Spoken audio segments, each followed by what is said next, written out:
23e dimanche du temps ordinaire.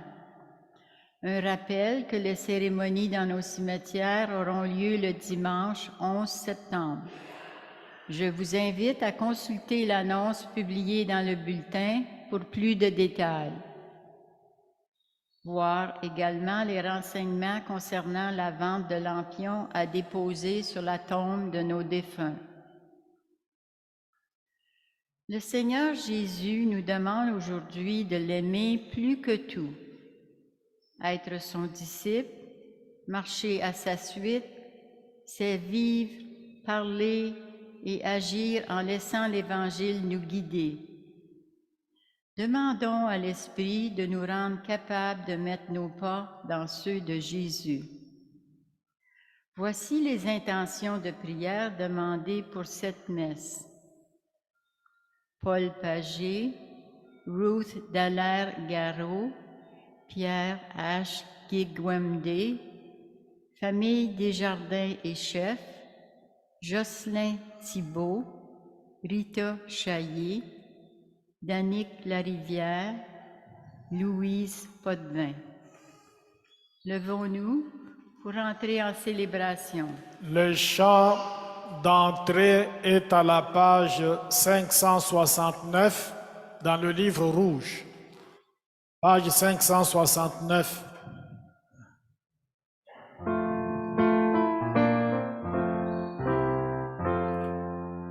Nous chanterons pour toi, Seigneur, tu nous as fait revivre de ta parole dans nos cœurs. À jamais nous délivre.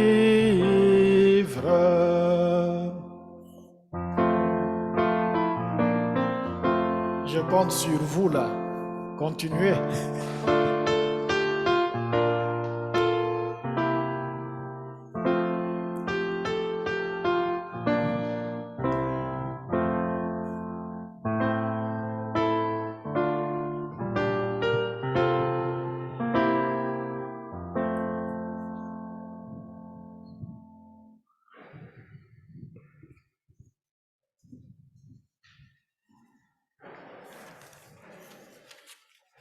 Nous sommes réunis au nom du Père et du Fils et du Saint-Esprit.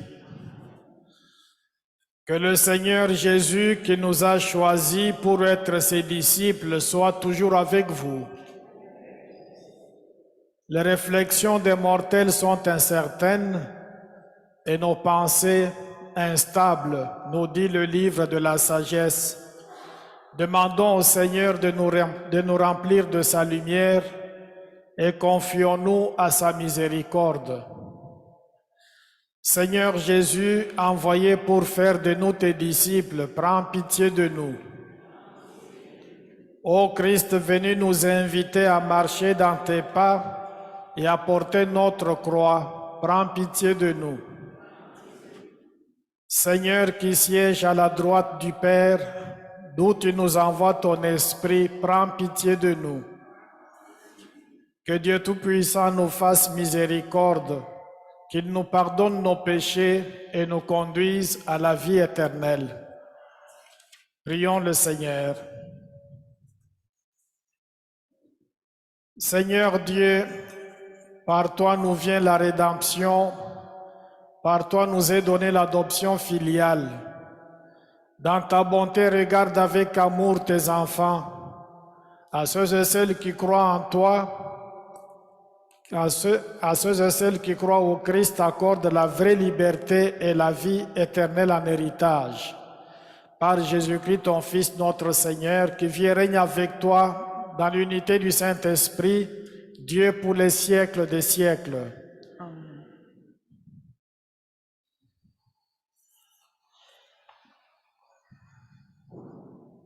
Première lecture. Lecture du livre de la sagesse. Quel homme peut découvrir les intentions de Dieu? Qui peut comprendre les volontés du Seigneur? Les réflexions des mortels sont incertaines et nos pensées instables,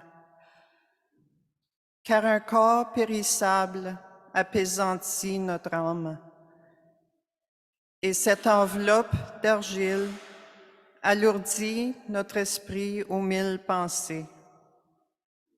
Nous avons peine à nous représenter ce qui est sur terre, et nous trouvons avec effort ce qui est à notre portée. Ce qui est dans les cieux, qui donc l'a découvert? Et qui aurait connu ta volonté si tu n'avais pas donné la sagesse et envoyé d'en haut ton Esprit Saint? C'est ainsi que les sentiers des habitants de la terre sont devenus droits. C'est ainsi que les hommes ont appris ce qui te plaît et, par la sagesse, ont été sauvés. Parole du Seigneur. Nous rendons grâce à Dieu. Ensemble pour le psaume. D'âge D'âge en âge, Seigneur, tu as été notre refuge. Tu fais retourner l'homme à la poussière. Tu as dit, retournez, fils d'Adam. À tes yeux, 1000 ans sont comme hier. C'est un jour qui s'en va, une heure dans la nuit. D'âge en âge, Seigneur, tu as été notre refuge. Tu les as balayés, ce n'est qu'un songe. Dès le matin, c'est une herbe changeante. Elle fleurit le matin, elle change. Le soir, elle est fanée, desséchée. D'âge en âge, Seigneur, tu as été notre refuge. Apprends-nous la vraie mesure de nos jours, que nos cœurs pénètrent la sagesse. Reviens, Seigneur, pourquoi tarder? Révise-toi par égard pour tes serviteurs. D'âge en âge, Seigneur, tu as été notre refuge. Ressaisis-nous de ton amour au matin, que nous passions nos jours dans la joie et les chants. Que vienne sur nous la douceur du Seigneur notre Dieu. Consolide pour nous l'ouvrage de nos mains. D'âge en âge, Seigneur, tu as été notre refuge.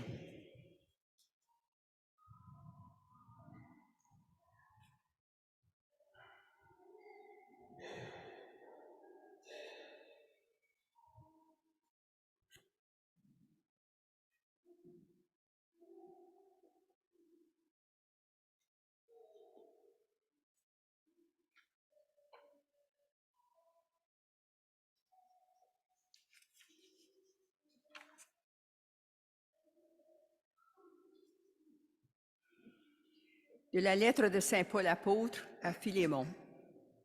Bien-aimé, moi, Paul, tel que je suis, un vieil homme, et qui est plus, prisonnier maintenant à cause du Christ Jésus, j'ai quelque chose à te demander pour Onésime, mon enfant à qui, en prison, j'ai donné la vie dans le Christ. Je te le renvoie, lui qui est comme mon cœur. Je l'aurais volontiers gardé auprès de moi pour qu'il me rende des services en ton nom, à moi qui suis en prison à cause de l'Évangile. Mais je n'ai rien voulu faire sans ton accord pour que tu accomplisses ce qui est bien, non par contrainte, mais volontiers. S'il a été éloigné de toi pendant quelque temps, c'est peut-être pour que tu le retrouves définitivement, non plus comme un esclave, mais mieux qu'un esclave, comme un frère bien-aimé. Il l'est vraiment pour moi. Combien plus le sera-t-il pour toi? aussi bien humainement que dans le Seigneur. Si donc tu estimes que je suis en communion avec toi, accueille-le comme si c'était moi. Parole du Seigneur. Alléluia.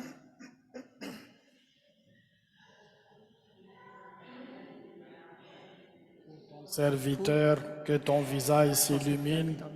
Apprends-moi tes commandements. Alléluia. Alléluia.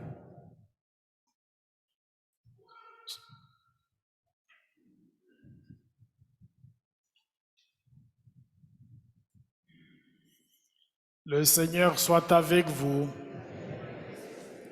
Proclamation de l'Évangile de Jésus-Christ selon saint Luc. En ce temps-là, de grandes foules faisaient route avec Jésus.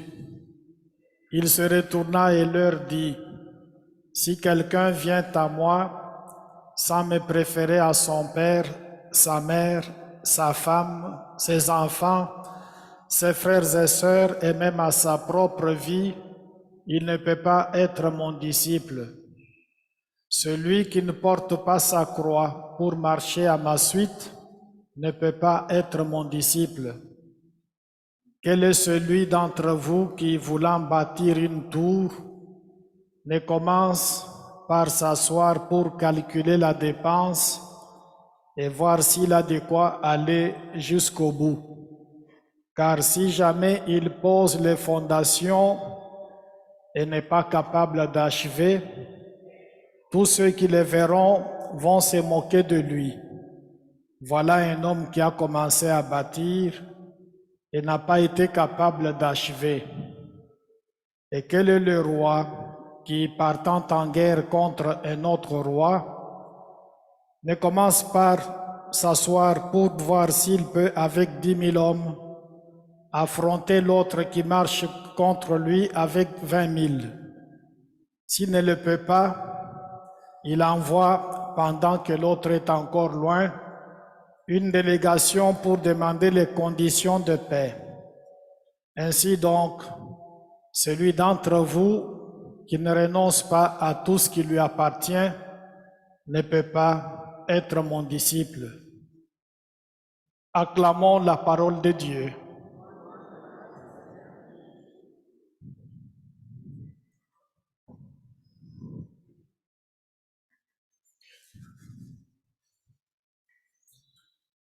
Tantôt j'étais en arrière et j'ai commencé à entonner le chant. Moi-même j'avais du mal à m'entendre comme il faut. Et je suppose que vous non plus qui êtes en arrière, vous n'entendez pas comme ceux qui sont dans les parages ici.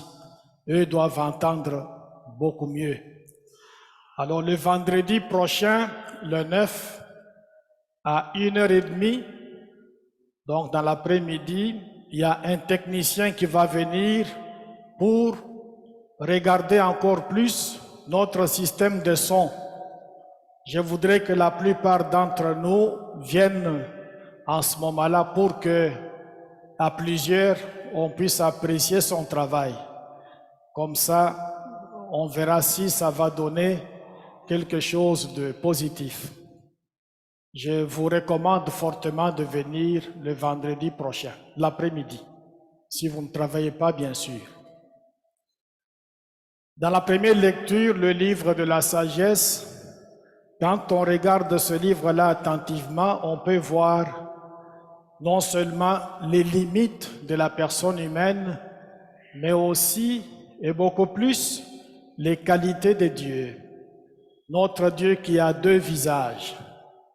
Et la personne humaine qui est très limitée, et à cause de ces limites, il ne peut pas toujours comprendre davantage ou comprendre suffisamment qui est Dieu, quelle est sa volonté, quels sont ses enseignements, quels sont ses conseils, qu'est-ce que Dieu voudrait. La personne humaine est donc très limitée. Il est limité pourquoi? Parce qu'il a un corps.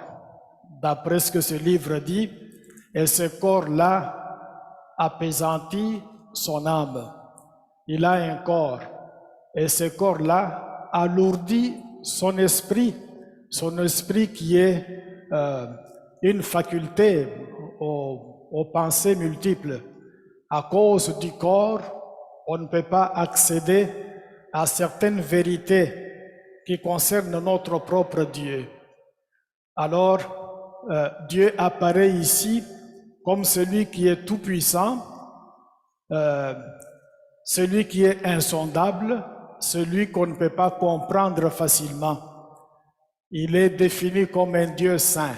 Dans certains livres, on dit il est saint, saint, saint, même 3 fois, parce qu'il est un tout autre. On ne peut pas le saisir comme il se doit. Et le livre de la sagesse l'exprime à sa manière, en disant notre personne humaine ne peut pas accéder aux vérités divines parce qu'au fond, ces vérités-là sont inaccessibles par rapport à ce que nous sommes.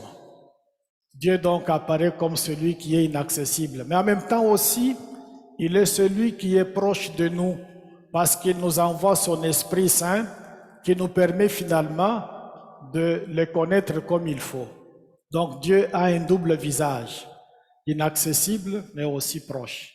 C'est en gros ce que la première lecture dit. Et quand on regarde ça attentivement, on peut arriver à ça. Et quand on nous propose un texte comme celui-là, il est toujours intéressant de s'asseoir pour voir quelle est l'image que nous avons de Dieu.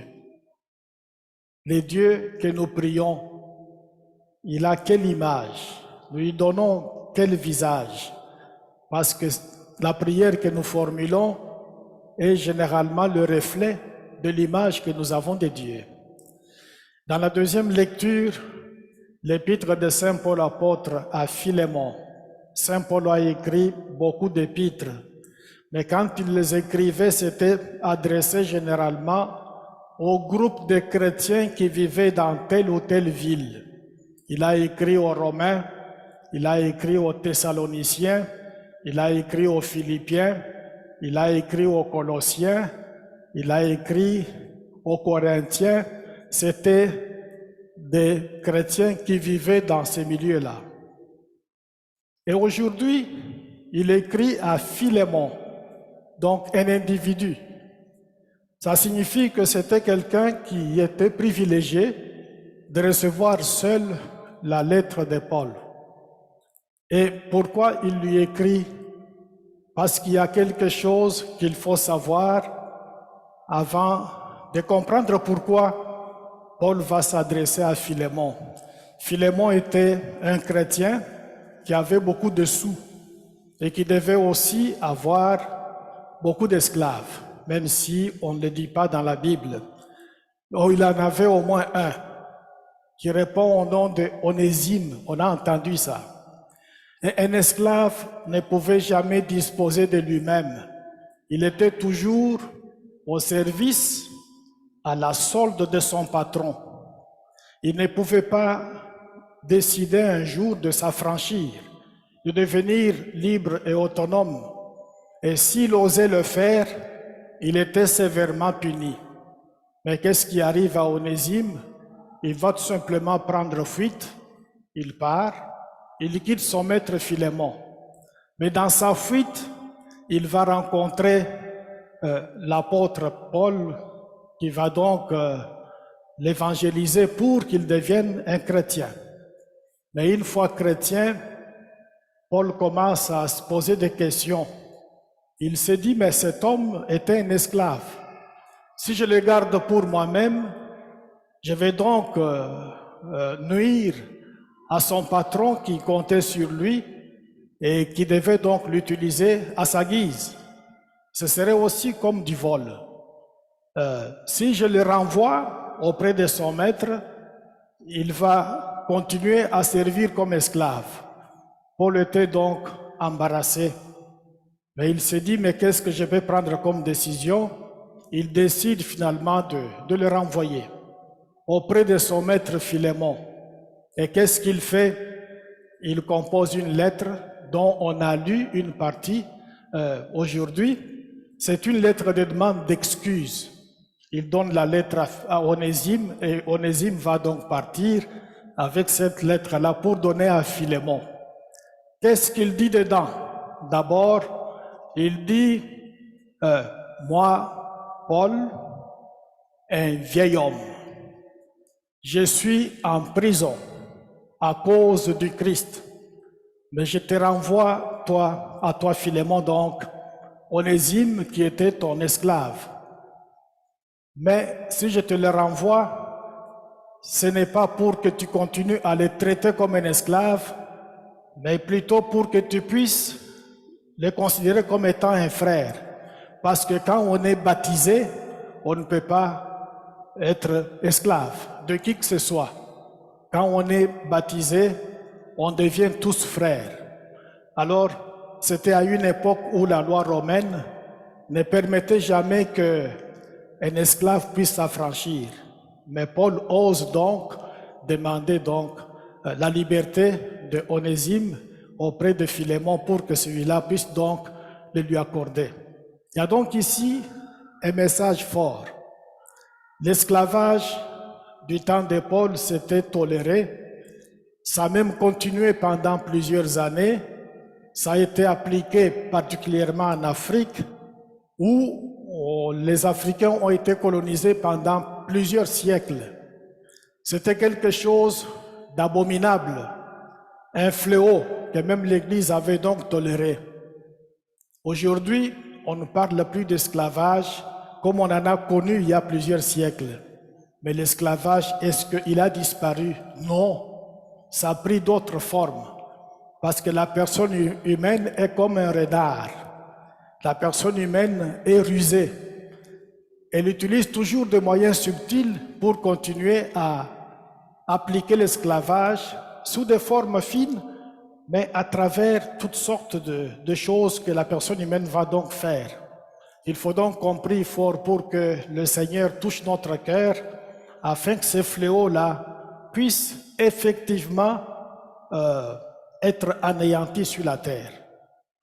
Dans l'Évangile, Jésus nous invite à nous engager de manière sérieuse. Il donne 2 paraboles. Il dit, qui est ce roi-là qui doit aller en guerre, qui n'a que 10 000 hommes? Mais il sait que celui qu'il va affronter en a 20. Est-ce que ce roi-là va prendre le risque d'aller en guerre alors que son adversaire a beaucoup plus d'effectifs? Il va plutôt envoyer une délégation pendant que l'autre est encore loin pour demander les conditions de paix. Et qui est cet homme-là qui, voulant bâtir une tour, ne commence pas par s'asseoir pour voir les dépenses qu'il faut engager et évaluer tout pour savoir s'il peut arriver à la fin. Il y a donc ici une invitation qui est lancée à chacun de nous pour que l'engagement qu'on a à faire à l'égard du Christ soit quelque chose de fondamental, de profond, de sérieux et de permanent. Parce que un feu de paille, un enthousiasme qui est éphémère, ça ne fait pas l'affaire du Christ. Et c'est pour cela qu'il dit qu'il faut d'abord s'asseoir. On s'assoit, on réfléchit, on trouve une solution et là on s'engage. C'est très beau comme cheminement que Jésus nous propose, mais ça exige aussi que nous puissions avoir son appui. C'est pour cela que pendant cette messe, on va demander à Jésus de nous appuyer pour que quand on aura trouvé un bon cheminement à faire, que lui-même soit avec nous afin que tout se passe en bonne et due forme. Au nom du Père et du Fils et du Saint-Esprit. Amen. Maintenant, on va se mettre debout et adresser à Dieu nos intentions de prière.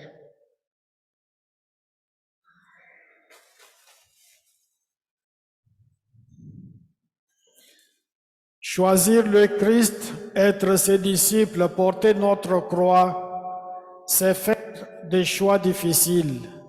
Demandons au Seigneur qu'il nous donne son esprit et guide nos pas dans notre marche à la suite de son Fils. Seigneur, donne-nous ton esprit de sagesse. Pour l'Église, afin qu'elle soutienne tous les disciples du Christ qui s'efforcent de mettre l'Évangile en pratique, prions le Seigneur. Seigneur, donne-nous ton esprit de sagesse. Pour les personnes persécutées à cause de leur foi, afin qu'elles mettent leur espoir en celui qui a souffert sur la croix, prions le Seigneur. Seigneur, donne-nous ton esprit de sagesse. Pour le monde du travail, afin que soient toujours défendus les droits des plus faibles et des plus pauvres, prions le Seigneur. Seigneur, donne-nous ton esprit de sagesse. Pour les jeunes qui ont repris le chemin de l'école, afin qu'ils reçoivent tout le soutien pour persévérer et croire en leur avenir, prions le Seigneur. Seigneur, donne-nous ton esprit de sagesse. Pour les membres de nos communautés, afin qu'ils aient toujours la force de préférer le Christ et de marcher à sa suite, prions le Seigneur. Seigneur, donne-nous ton esprit de sagesse. Seigneur, donne-nous ton esprit de sagesse pour que nous puissions suivre les pas de Jésus et transformer le monde aux couleurs de l'Évangile. Nous te le demandons par lui, le Christ, notre Seigneur, qui vit et règne pour les siècles des siècles. Des personnes vont passer à vos bancs pour recueillir vos dons à l'Église. D'avance, merci de votre générosité et veuillez vous asseoir.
Prions ensemble au moment d'offrir le sacrifice de toute l'Église.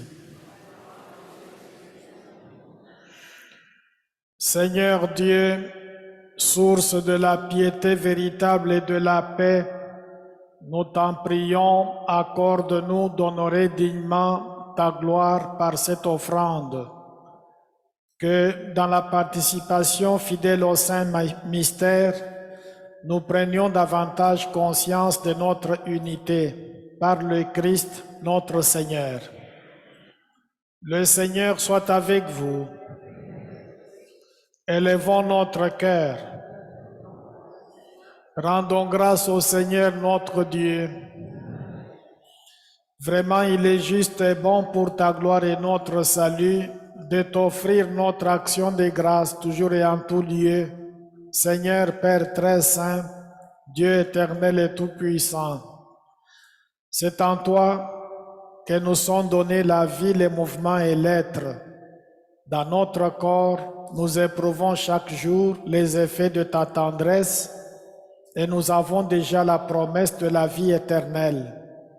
Nous avons reçu les premiers dons de l'Esprit par qui tu as ressuscité Jésus d'entre les morts et nous tenons cette espérance que vive à jamais en nous le mystère de Pâques.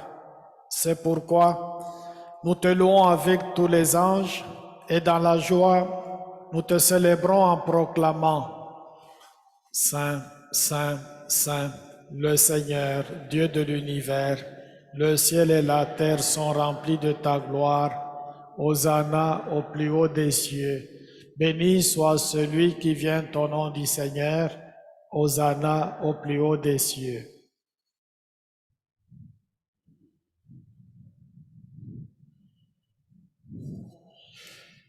Toi qui es vraiment saint, toi qui es la source de toute sainteté, Dieu notre Père, nous voici rassemblés devant toi et dans la communion de toute l'Église, nous célébrons les jours où le Christ est ressuscité d'entre les morts. Par lui que tu as élevé à ta droite, nous te prions de consacrer toi-même de sacrifice. Excusez-moi.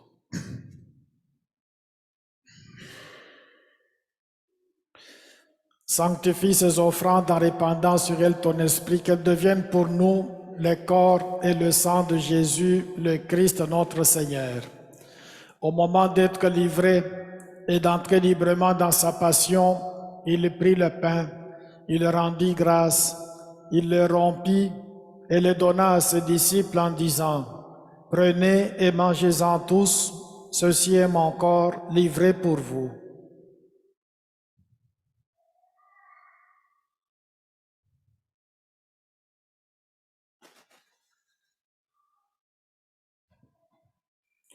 De même, après le repas, il prit la coupe. De nouveau, il rendit grâce et la donna à ses disciples en disant « Prenez et buvez-en tous, car ceci est la coupe de mon sang, le sang de l'alliance nouvelle et éternelle, qui sera versé pour vous et pour la multitude en rémission des péchés. Vous ferez cela en mémoire de moi. »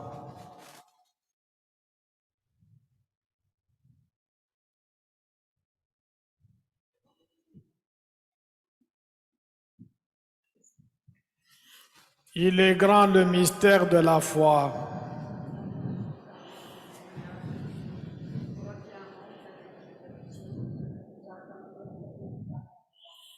En faisant ainsi mémoire de la mort et de la résurrection de ton Fils, nous t'offrons, Seigneur, le pain de la vie et la coupe du salut, et nous te rendons grâce car tu nous as estimés dignes de nous tenir devant toi pour te servir. Humblement te demandons qu'en ayant part au corps et au sang du Christ, nous soyons rassemblés par l'Esprit Saint en un seul corps. Souviens-toi, Seigneur, de ton Église répandue à travers le monde. Fais-la grandir dans ta charité en union avec notre pape François, notre évêque Marcel et tous les évêques, les prêtres et les diacres. Souviens-toi aussi de nos frères et sœurs qui se sont endormis dans l'espérance de la résurrection, et souviens-toi dans ta miséricorde de tous les défunts. Accueille-les dans la lumière de ton visage. Sur nous tous, enfin, nous implorons ta bonté. Permets qu'avec la Vierge Marie, la bienheureuse Mère de Dieu, avec Saint Joseph, son époux, les apôtres et tous les saints qui ont fait ta joie au long des âges, nous ayons part à la vie éternelle et que nous chantions ta louange et ta gloire par ton Fils Jésus le Christ.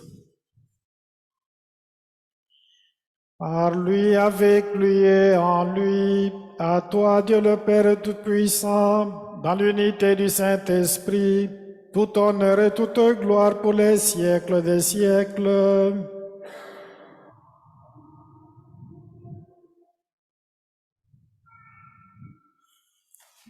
Unis dans le même esprit, nous pouvons dire avec confiance la prière que nous avons reçue du Sauveur. Notre Père, qui es aux cieux, que ton nom soit sanctifié, que ton règne vienne, que ta volonté soit faite sur la terre comme au ciel. Donne-nous aujourd'hui notre pain de ce jour. Pardonne nos offenses, comme nous pardonnons aussi à ceux qui nous ont offensés. Et ne nous laisse pas entrer en tentation, mais délivre-nous du mal. Amen. Délivre-nous de tout mal, Seigneur, et donne la paix à notre temps. Soutenus par ta miséricorde, nous serons libérés de tout péché, à l'abri de toute épreuve, nous qui attendons que se réalise cette bienheureuse espérance, l'avènement de Jésus-Christ, notre Sauveur.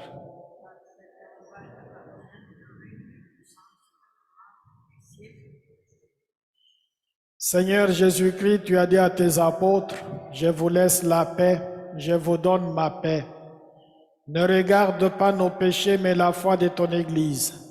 Pour que ta volonté s'accomplisse, donne-lui toujours cette paix et conduis-la vers l'unité parfaite, toi qui règnes pour les siècles des siècles. Que la paix du Seigneur soit toujours avec vous. Dans la charité du Christ, donnez-vous la paix. La paix du Seigneur, la paix du Seigneur, la paix du Seigneur, la paix du Seigneur.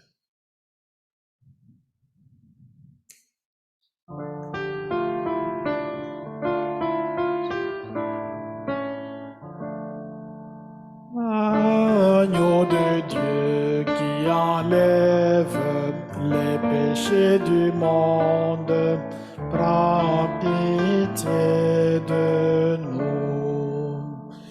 Agneau de Dieu qui enlève les péchés du monde, prends pitié de nous.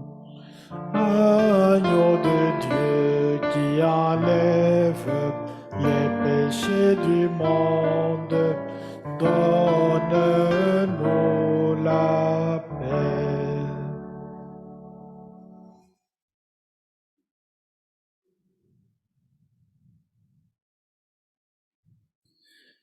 Voici l'agneau de Dieu, voici celui qui enlève les péchés du monde. Heureux les invités au repas des noces de l'agneau.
Prions le Seigneur. Par ta parole, Seigneur, et par le sacrement du ciel, tu nourris tes fidèles et tu les fais vivre. Accorde-nous de si bien profiter de tels dons que nous soyons associés pour toujours à la vie de ton Fils bien-aimé, lui qui vit et règne pour les siècles des siècles. Le Seigneur soit avec vous. Que Dieu Tout-Puissant vous bénisse, le Père, le Fils et le Saint-Esprit. Je vous souhaite un beau dimanche, une très belle semaine. Allez dans la paix du Christ.